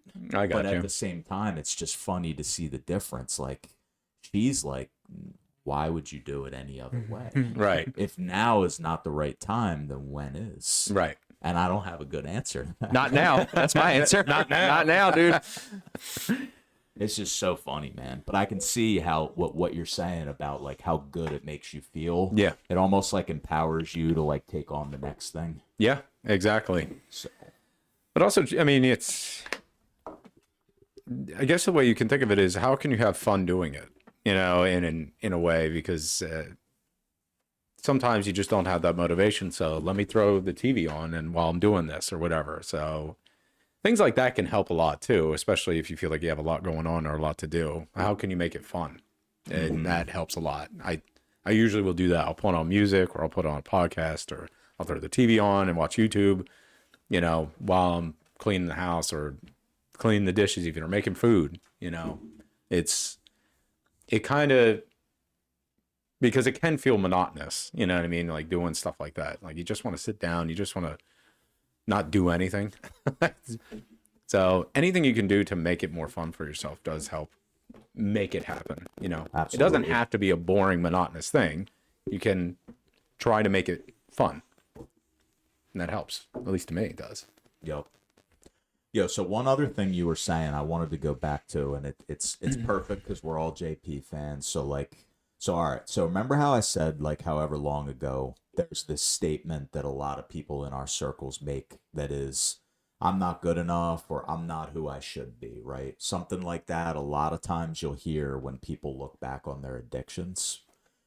Well, conversely, JP has this thing he says a lot that I've heard him say quite a few times, and it's different. It's, I'm not who I could be. And it's kind of weird, dude. Like as you were talking about your journey and your process, I sort of felt like I heard that like peppered into what you were saying. Like it's almost like at a certain point you flip that around, and you start to think like, well, if I would start cleaning up my life, who could I be? Right. And I just wanted to say, like, I definitely got that in the start of like my recovery, where I didn't know it at the time, but there was like this hope that was coming in, and I was starting to just like my brain was just almost like opening up to the idea of like you really could be a better dude. Yeah. Like you really could like step this up and head in the direction that you want to. Yep. So it's just like really interesting how like at one stage of my life for me there's this statement, and it again, it's not conscious, but there's this statement that's so blocking, dude, painful, you know, but then at a certain point it tweaks to like, you're not who you could be. Like you could build your life up further. Right. It's just weird how like one is over here and one is the complete opposite. Yep. And you know, in our fellowship, you hear a lot about like hope, and in the treatment world, you hear a ton about hope and gratitude and all this. And I just think that like that's kind of that statement is like built into it, Right. you know, where people sort of start to like kind of imagine where their life could go, Right. you know. Yeah. And it's and I can only really speak for myself. You guys are obviously more familiar with people who have to struggle with this than I did. But sometimes, and I maybe this is coming from JP, but yeah, my homie JP, you know. But even if it's something small, you know, like he's like, again with the meme, it's clean your room, or just, you know, pick up the clothes off your floor. Just start something small to help just change a little bit about your life. You don't need to start off with something huge. You can do something very, which may seem small to some people, but if it'll help improve your mood or your attitude or give you a start, it doesn't need to be some grandiose thing just yet. You work your way towards that. You can't go from the start of the book to the end of the book in a day. You know, technically, I guess you could, but it's, I guess really what I'm trying to say is that you need to have at least that small flame, that small desire to want to be better, to want to change your life at all. And I've always had some small portion of that in the back of my mind. And so there was always a part of me that wanted to do better. And it wasn't until, though, much later that I really applied anything to it. I made small incremental changes, but I didn't cut the cancer out, which was the alcohol, until much later. I did start to try and improve every other aspects of my life, especially in my work, which did make me feel better, but I always felt like I was missing something. And that's when I started actually making a list of things. And eventually I was able to cross the big one off, which was the drinking, which after that just completely shot my life up, like dramatically. But all in all, I felt like without that desire to want to be better, there's just no hope. So you have to instill that desire in people somehow in order for change to even start to be applied. And I can imagine probably the people that you have to deal with probably don't even know, have any, like, I couldn't even imagine not having any desire to want to change in some respects. You know, they don't, imagine because it's an addiction, you don't want to stop. So, but you guys know more about that than I do when it comes to people. So like what I immediately want to say from that is like there's definitely a desire to cut the cancer out, like as you worded it. A lot of the issues, speaking from my own experience and just how I've talked to like other sponsees and what I hear in meetings, is like we're there and having the conversations because we know that substances are an issue, right? Mm-hmm. But like for the way that we frame it is the substance is, and I mean I could even draw lines to your story in this, is like the alcohol at some point is much more of a solution than a problem, and like which is why it becomes so primary in life. And like with that one central resentment and everything that you were dealing with in your life, and like finding things unacceptable and maybe feeling slighted and like all these other things, like you said, like you would use alcohol to numb. Like alcohol was not a good one, obviously, but was a solution, and the first one that you found that worked the best. And now that's been replaced with better methods and ways of dealing with those things that you talked about, like the alcohol isn't needed anymore. And so where my reluctance to change was at first was in the other stuff. Like I knew that I was convinced at that point I can't do heroin every day and live a good life. Like I was pretty convinced of that.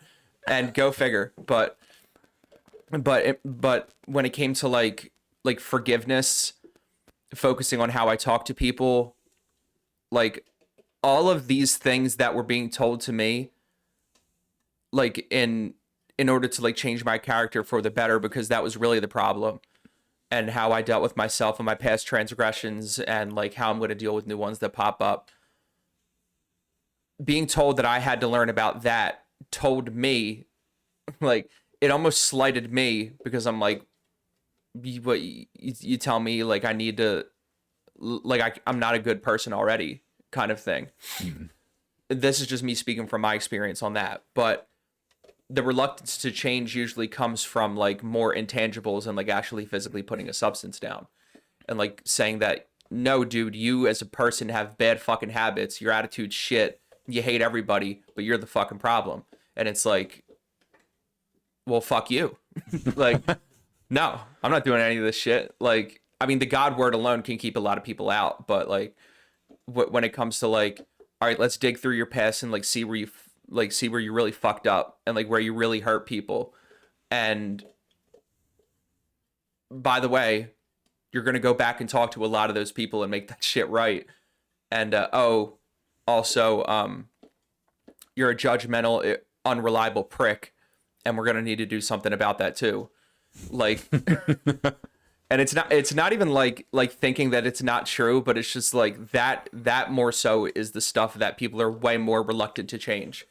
Like, at some point, people know that like they need to put the fucking substance down. Whether they know what they suffer from as far as like ingesting a substance goes is like a whole different thing with the doctor's opinion in our book. But yeah, it's much more about like character and like better living habits that people are more reluctant to change, which sounds fucking backwards, but like, Right. the ego is so fucking at play with us, especially like when we come into the rooms, that's where the resistance is.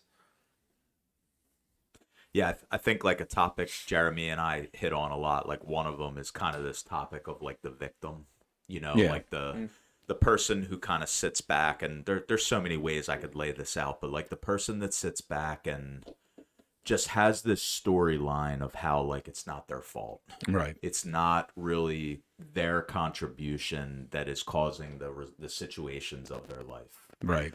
And I think that like for a lot of the people that don't time after time find their way, like I wonder, I don't really know, like if they just can't get to the point where they're like the victim and the perpetrator at the same time.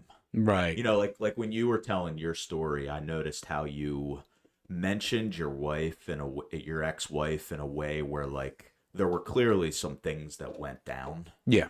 But you also flipped it to your part of it as well. Yes. So it's like this happened, but I also did this, so now we're level, we're even. Yeah. And I wonder sometimes if like I just think about this a ton, like if that's part of people staying sick for so long is for whatever reason they just can't get to that place that Jeremy just mentioned. Like you are so much a part of this problem, and that's okay. Yeah. But like we got to start cleaning this shit up. Well, I used to blame her a lot more because she initiated the divorce. She tore our family apart. Our kids were just babies. My son was, he was just a child, but when he was at daycare, they said he's incredibly sad. He doesn't play. He doesn't do anything because he knew what was happening. Like he's really young. He couldn't even speak yet, but he understood what was happening. So I put a lot of blame on her because, it was infidelity, like that's what happened. But as time went on, I started to ask myself, like, what did I do wrong? Like, did I do something wrong, really, was the question. And the answer was clearly, absolutely yes. I was an alcoholic. I was not the best husband in the world. I was not responsible with my work. We were house poor. Like, I could have done more to try to propel myself, have some upward mobility to get more money. So that way, I can take care of my son and my daughter. I shoulder a lot more blame than I initially gave myself. And understanding that kind of years, obviously many years down the line. I think we've been divorced for 11 years now. But I was clearly at fault. It wasn't just her. It was like she had every reason, really, to leave me. Even if I don't believe in divorce, I completely understand why she would. And I just was still a child, essentially. Even in my 20s, I'm just a child. I'm a big man baby who can't take care of his family and just couldn't keep myself under control.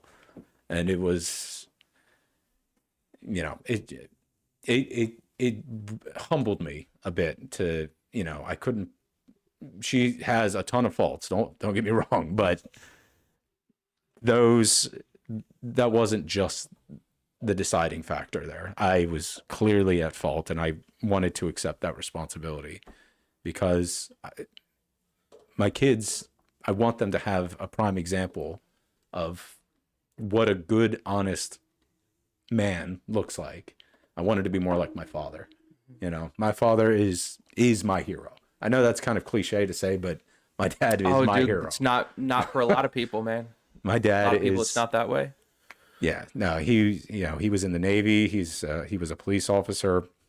He was a man's man. Like he was the spitting image of what I did want to become, and I feel like I'm getting closer to that. I don't, but he had me and my sisters, and he built the houses we lived in, with his hands. It wasn't just let me buy a house. He built them. He did so much for the family, and it just was the absolute pinnacle of what I wanted to be. So that's what I wanted to be able to show to my children as well. I want to be that kind of man, So, and that comes with accepting the responsibility of what I did and where I went wrong in my marriage, because now they won't grow up in a normal household, or what I consider normal, with a mom and dad in the house that they can come home to and everything else. They have to grow up with us separately now. So I have to try to make amends in the best way I can and try to be the best father I can and make up for the mistakes that I did have in the past. So long-winded way of saying that I try to, whenever something comes up, am I the problem at all? What could I have done better to avoid this problem? I'll take responsibility anytime I need to, if I'm at fault in any way, if I contributed to it in any way. So it's a habit I try to, if something goes wrong at work or something happens and say, hey, what did you do here? I'll think about it. I'm like, am I actually at fault? My boss asked me something. Yeah, I'll full front say that is absolutely my fault. I'll go back, I'll fix this or whatever. As rare as that does come up. But accepting responsibility for your part can be hard, especially when you feel like you've been slighted and where you feel like you've been hurt. So, but anyway. Yeah, man. I notice, like, I am involved in almost every problem I have. Yeah. But strangely enough as well, usually what I think is the problem is not the problem. There's this strange dynamic, dude. Like, where my head goes, the source of the problem, it's usually something else. Right. That's kind of contributing to that. Like, it's just never packaged the way I want it to be. Right. And I'm glad that, like, my head, like, I've been kind of trained to take more responsibility. I have friends that'll help me see it.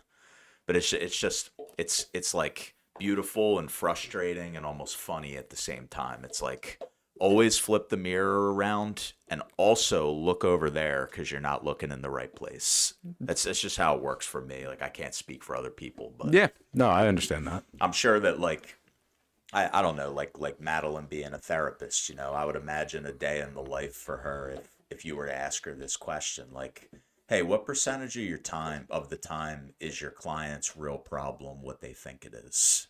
She'd probably say, like, I don't know, 2%. She'd probably say, like, meth heads. Those are her least favorite, I think. Understandably so. But yeah, I mean, that's what it always is, right? I mean, and it's because, like, we have this like this like defective prism through which like we filter problems through, and then like out the other side comes like conclusions that are I don't like erroneous might be too harsh of a word, but they're very much in the wrong place. And then people wonder like why they address the problem. If they do address it, why doesn't anything get better? And it's, well, you got the wrong problem. Like that's why like that's why you and I ended up in the rooms the way that we did. That's why you ended up like with all of the changes that you encountered. And it's because when we tried to just like fix the drinking, which was huge for you, I mean for everybody, I mean you put substances down, like some things are going to get better, right? Yeah. But if that's all, and it's kind of, I'm kind of being driven to like something I wanted to ask you earlier, which is like, and I'll just like say it as a statement, but if I kept focusing on the substance being the problem, like I wouldn't be here right now. I would still be out there fucking around on the Ave somewhere probably. And because because I was the problem, right? And Right. but like I wasn't forever. Like I was the problem as far as the fact that like I just couldn't keep the shit down. And if I could just keep the shit down, everything would be fine. But like that's the wrong problem, because my prism is one of ego and lack of personal responsibility and accountability. Right. And like everybody else being more fallible than I am. And I mean I would assume like both you guys can like speak to that, where it's like if you, and I'm way more like intrigued by your answer, because I already know what Nick's answer is going to be, but like I might surprise. are you but like do you think that like if you didn't learn healthier habits and like become more motivated to like change your character, if you never thought that there was anything wrong with Larry as a man when you stopped drinking, do you think that you would have stopped drinking? Probably no, not at all. And like it's still very interesting to me, you know? No, the habit, because I like to think of myself as, you know, I thought of myself as a kind person. You know, that was pretty much the mental image of myself was I'm a nice person. I just drink a lot, you know, or whatever, you know, and that was it. But yeah. I never used to clean my house. I never, you know, took care of, you know, my car. You know, I could have spent more time actually playing with the kids, you know, as you know, while they're little, you know, I was still just miserable in terms of, you know, in terms of like relationships and stuff like that, you know, friends and intimate ones. If I kept up the same habits that I did 10 years ago, yeah, no, absolutely not. I would You would have gone back. Yeah, I would have easily relapsed. There's no question about that in my head. Like I lost friends because of what I've done. So it's, yeah, no, absolutely not. I always wanted to be better, but you know, I didn't start with the drinking necessarily. I cut back on it, but I started with, you know, I call my kids every day. I started by trying to work overtime at work a little bit and help out. I started saving money, you know, while I was living with my sister so I can get out of there. I started to, when I would drink, I wouldn't talk to anybody. I would just keep to myself because I don't want to be around people when I was drinking. I made incremental steps before eventually I cut the drinking out. That was almost my last thing, really, or close to being the last thing that I cut.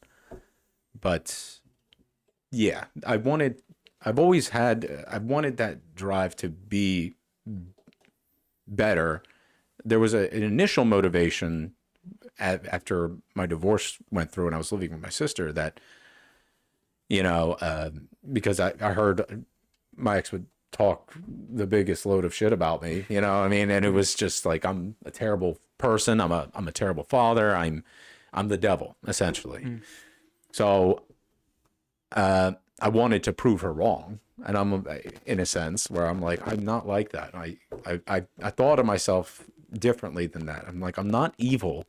I'm an idiot, but I'm not evil. Yeah. So there was an initial motivation there. And then I met, I won't say her name, but I met her. And then everything, I just had so much more motivation after that to try to be a better person. And yeah, it took a lot of work and a lot of time, but yeah, long-winded answer. Yeah. I would have relapsed. I needed to change. We're all about the long wins here, bud. Yeah. All about them. Yeah, that's pretty much my exact same story, dude. Like I'll put it this way. The results, the life results I got by the way I lived before, with or without drugs and alcohol, there's no way I could have stayed sober, dude. No. I was immature, zero confidence, no people skills, not the littlest bit of responsibility, and like you just I believe for me, I can't have a good life under those circumstances. I'm going to be in pain, I'm going to be unhappy and unfulfilled. Yep. And if I have this way to completely numb that out and escape from it, I'm going to take it. I did it for years. Yep. You know, so it's just kind of crazy how, like, kind of goes to both your points, like drugs and alcohol quicker than I used to realize. They were 100% more the solution than the problem. Yeah, The absolutely. problem was just, you know, it kind of says it in our literature. I was totally maladjusted to life. Yep. In every possible way. Yeah, I saw it as a reward for a long time to, you know, I mean, I was heartbroken for about a year and a half, and I just didn't want to feel anything. And when I was making changes, I also saw it kind of as a reward for myself. Like I'm doing better. So let's drink to that, you know, and then I would take it too far every time. And eventually black out or pass out, which is, so much fun. But, yeah. First couple times, maybe. Yeah. First couple times was great. Until you have to. Yeah. Like I somewhat specifically. Well, that's how I justified it. Yeah. It was, you know, I'm going to reward myself. No, I wanted it. That's all I wanted. Yeah, I somewhat specifically remember in kind of my drug and alcohol path, like, you know, I did anything I could get my hands on. I drank, like I was pretty much a garbage head, but I do remember the day, like, you know, balls deep into opiates where I got sick. And I had this realization, like, you have to do this now. Right. Like, your choice is completely gone. Yep. Because there's no way I can function as a human feeling this way. Yep. You know, so it's like that was definitely a pretty profound part of it for me, where, like, you know, I maybe not everybody has that moment of like chemical dependency, but I just remember like feeling so grabbed by the throat by like the drug I was doing. It's like your option to even consider not doing this is gone. Exactly. Yep. You know, and I know it's the same way for like people who get into alcohol withdrawal. Yeah. So, which I actually never experienced firsthand. I did mildly. Yeah. Not to the point of like plenty of like RCA patients did, or many people that I know. Mm-hmm. But I've experienced, I think it was only I say only. There's some people that haven't experienced any, right?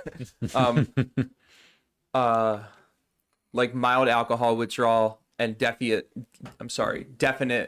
like Percocet, heroin, and I guess potentially fentanyl at that point, right towards the end, and Suboxone withdrawal, which was the worst of any that I had ever experienced. Mm-hmm. Yeah, I came up in the Oxy era. God bless you. Yeah, Lucky dude, bastard. like just nobody was ready for that like increase in milligrams. Like and this was really before the 30s, made it up north to Pennsylvania. Mm-hmm. Like at the time of the Oxy 80s, 30s were down in Florida at all the pill mills, and Oxys were up here. And like nobody was ready for how, like you were going from like a 10 milligram perk to an 80 milligram Oxy. Mm-hmm. Like nobody, it fucking destroyed my whole life, dude. I did thank God for the feeling early on. Yeah, But dude, course, it just dude. absolutely kidding me? derailed me, dude. When I graduated to a stamped bag that I could buy, like, God, dude, how much was I spending in a day? So like for like $100 less, like I could get even more high than I was. I was like, fuck for, yeah, for dude. about a month. Yeah, until like, you let's were go. to the $100. Let's on fucking the go. other thing. I was so about it, man. It was the answer to everything. Yeah, I don't really have anything else, man. You got anything? Nah, dude, it was just I just can't again say like how helpful it was to kind of hear you put my lifestyle in the same box, totally apart from where I live and experience it. Like I just quickly, I know we've kind of beat this horse up a little bit, but I just quickly realized that like you seem to live by so many of the same fundamentals that I try to. Yeah. And I don't know, man. Like I don't want to make a conclusion off of that, but maybe it's just it's just cool to see that so many of the same components are there. Yeah. I get You what you know. mean. Yeah. Because it would be easy for someone kind of feeling the way I feel about that to be like, well, maybe the steps are more innate than I realized. Maybe it's more common sense than I realized. Right. Maybe that's why COVID took all my friends out of AA. They just realized they can just do it, live.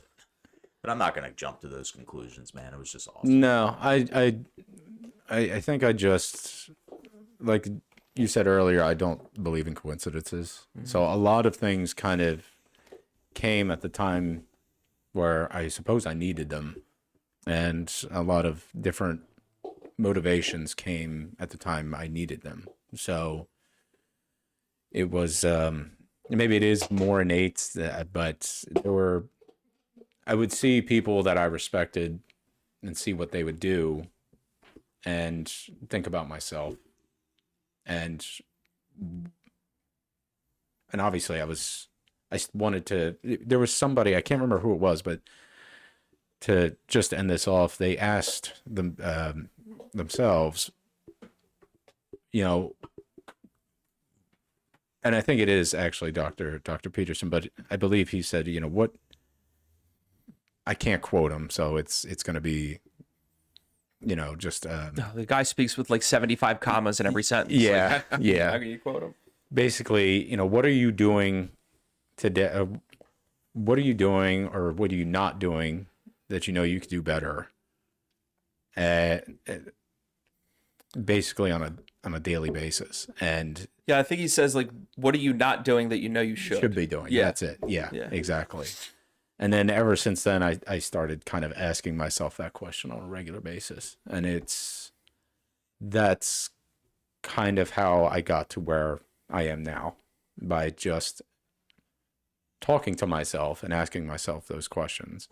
And if you sit there and think about it for a few minutes, something will come to mind, you know, that you could be doing better. Yeah. And ever since then, that's just kind of how I started to put the pieces of my life together. And I hope I've done it properly. I think so. If I'm feeling confident and happy, and my kids are happy, and, you know, life is going well. So he says that too. He says like, if you don't know what that is, like just sit on the edge of your bed for 5 minutes and you'll find out. Yep. Yeah, man. It's just it's been really cool to. Yeah, I can't beat the horse enough. It's just been cool to hear you talk and hear so much of like your background that I didn't know before, and yeah, I've never really told my story like that. it's making me think a lot. What I immediately arrive at, and we're not going to go on too much longer, but is maybe it really is just. I mean, maybe some people don't know, right? Like the realizations you came to, or what we're taught. Maybe some people just don't know. Right. speaking from like a self-examining point for me, like it probably is just boiling down to like how disciplined is the implementation of the things. Yeah. Yeah. That's about it. Because I give myself too much wiggle room, Me too. I think. Yeah. Yeah, one other really cool thing I wanted to point out is like I remember the very first session that Jeremy and I recorded. At some point in the conversation, we were talking about like we were kind of talking about like the recovery that we had lived and experienced for like some years each, and just like how available is it to all kinds of people? Oh, Like, yeah. like how many similarities are there to what we have lived and what other people from different walks have lived? Right. We all kinds of stuff came up, man. Like I sort of made the comment, like sometimes I notice that the circles that I'm in, there's a little bit of a groupthink mentality that will come into like naturally any environment like that. But it's just to wrap it up, like cool how that was one of the first things we kind of explored. Right. And you're like the first guest that we've had on, and I just got like smacked with it. Well, the first guest you've been a part of. Yeah. So yeah, exactly. First Yeah. guest. Yep. Well, I appreciate you guys having me. Yeah, absolutely, dude. You're more than welcome. More than welcome to be a recurrence. Yeah. Go Birds, dude. Go Birds. You feeling good, right? Mhm. Not overconfident, but good. I feel good. Go local sports team. No. I'm in. You just say that wherever you are, you'll be fine, right? Yeah, you'll blend in anywhere. Do I have anything else that I wanted to bring up? I don't think so. No. How's life going with you, bud? Good. Yeah? No new Yeah. updates? No, none that I can think of, dude. Basement, work, saving money. Okay. Just trying to recoup from all my activities last year and travel and all that. Oh, yeah. That's right. You didn't do a lot of traveling. Yeah. Yeah, like 3 pretty legit vacations. Nice. So, no. We bought Madeline she was already gone when you guys pulled up, but we got her we got her a used 2017 Santa Fe last Saturday. Nice. That was nice. I got Yeah, to very haggle. cool. I got to be the man in haggle. How'd you do? Good. I got him down 500. Nice. Wasn't bad. With like the promise of a trade-in, but he ended up just saying like, yeah, you don't. I purposely didn't bring the car there, and I said like, well, I mean, I can come back with it. They don't want you to leave and have to come back, right? Like that's one of their big things. Like if you're in there, they want to sell to you then and there, and they said, you know what, like don't even worry about like the trade-in, which is great because I'm pretty sure they would have valued it like $850 less than what I sold it for like 3 days later. So I think I made out pretty well. Oh, you sold it? We sold our old car. Yeah. Yeah. Nice. The to blue book. To like a private buyer? The blue book. No, we sold it to the GNC dealership up in Norristown. Oh, cool. Like Chrysler, Dodge, whatever the fuck. Yep. I don't know. Dude, all GNC cars are shit. But In like the Conocelli area up there. I have no where all idea, those dude. are? I don't go to Norristown because I don't have to. Conshohocken. Yeah. So that was pretty cool. It was cool that like I got to shop the car and then talk to everybody. She was kind of just like there for the ride and to like pick out something she wanted, basically. So I'm curious, did you feel like you had any buying power, or did you feel like the vibe from like a money standpoint? Yeah. Or... So like as the consumer going in to try to buy a car, did you feel like you had any of the buying power, or did you feel like you could wiggle him a little bit, but ultimately he was like, "Hey, bud, you can kick rocks. Like I got all the power here." I had some points going into it. The listing was 45 days old, and going through the maintenance options on the screen, I saw that the last service had been like 2 months prior. So like I know it had been on the lot for a little bit. It was also a non-participating dealer. It was a What kind of I think it was a Honda dealership. So like they have this 7-year-old now 8-year-old SUV, right, on a lot that's not a Honda for 2 months. They did the oil change and the brakes and all that shit like 2 months ago. Clearly nobody has it. So like, and then with the whole trade-in stuff, I was ready to negotiate on that. And yeah, I went in there with some stuff to bring up for sure. Nice. I didn't have to bring any of that up because I mean, his first offer brought it down enough to where like if I offset it with the $5,000 down that we had initially, and with selling the car, her used car for almost $2,000, that we would get it. We would basically be paying around like 9 would basically be like the final financing price at a car that was priced at like 14.8. So with all that in my head, I figured it was a pretty good deal. Just awesome, from him man. coming down 500. Yeah. Nice. That's awesome. Yeah, the reason I ask is because I'll probably be looking sometime in the next like 3 to 6 months, and it's always really funny to me with car buying because my dad is the nicest dude in the world, and he taught me how to buy a car, and what he told me was, so what we're gonna do when we go is your job is to be a total bastard. And I mean a bastard. He said, we're gonna go to 3 places. At least 2 of the 3 you're going to walk out of, and at least 1 of the 3 what was the other thing he said? At least 1 of the 3 you're going to walk in, make an offer, tell them you won't take anything else, and if they don't like it, leave. So like the way I was taught to buy a car, I felt like I had so much buying power. Oh, yeah, But yeah. dude, the way the economy is, I just feel like they're gonna be like, oh yeah. Yeah, they will. I doing some car shopping with my ex. That was it. Basically, they'll tell you to fucking kick sand. Go suck a dick. And it's just like, yeah, all right. We went to 3 different dealerships, and they would not budge on any of them. Good to know. And like, Good to know. also it's important to understand like where the market is for used cars right now, which is like pretty demanding. So like they have in the power. end, they really don't have to come down at all. And Nope. that car will probably get sold at some point. So like Thanks, Obama. when So I have no purchasing power. Okay, that's what but I was like hoping to get. so that's why I was happy to get get him close to, I wanted it from like 14.8 down to 14, and he kind of met in the middle at like 14.3 or like 14.35 maybe. And that was good enough for me, especially when he said that I didn't have to come back with the car and I can just sell it on my own, which seemed like a very fair deal because I easily would have gotten only like $1,000 as opposed to like 1850 that I did outside of there. So like, yeah, I was fine with it. Yes. And I don't know, man.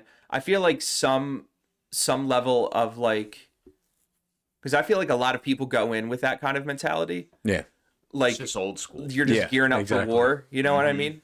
Like the women have to bring the guy so the guy can do the guy stuff and be the asshole. Yeah. But like, I do feel like some like shred of humanity and understanding from their position does go a little bit of a way after you get like the first offer. You know what I mean? Yeah. And like I just straight up told him like this is what I would like to get it down to.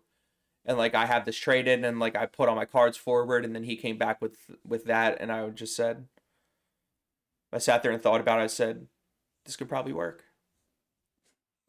Well, congratulations to Madeline and to you, man. Yeah, for real. Yeah. Nice shit.